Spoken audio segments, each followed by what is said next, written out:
JC জয়সা কই নেই, আর কেউ হতেও পারবে না।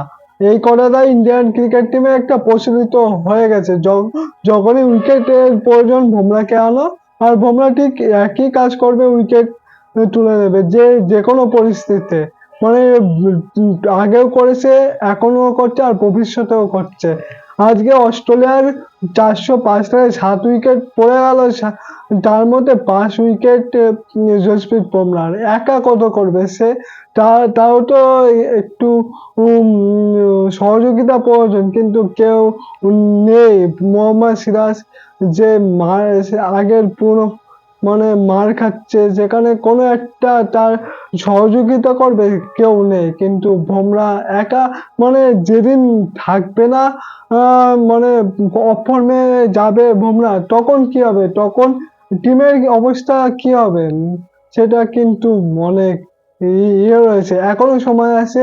মোহাম্মদ শামিকে ফিরিয়ে আনা হোক, অন্তত লাস্ট দুটো টেস্টে।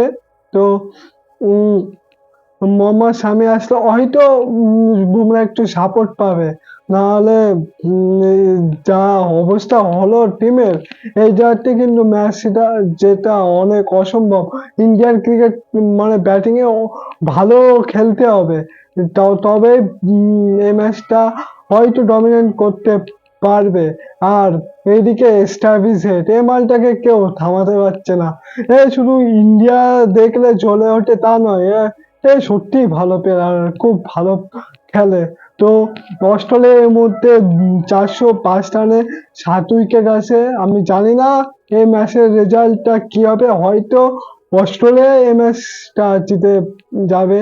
তো ওই ওয়ার্ল্ড চ্যাম্পিয়নশিপের কোয়ালিফায়ার আমি কিন্তু আর মানে সুযোগ দেখছি না যে ইন্ডিয়া এই অস্ট্রেলিয়ার মাটিতে সিরিজ জিতে ওয়ার্ল্ড টেস্ট চ্যাম্পিয়নশিপ ফাইনাল খেলবে, এটা কিন্তু আমি দেখছি না।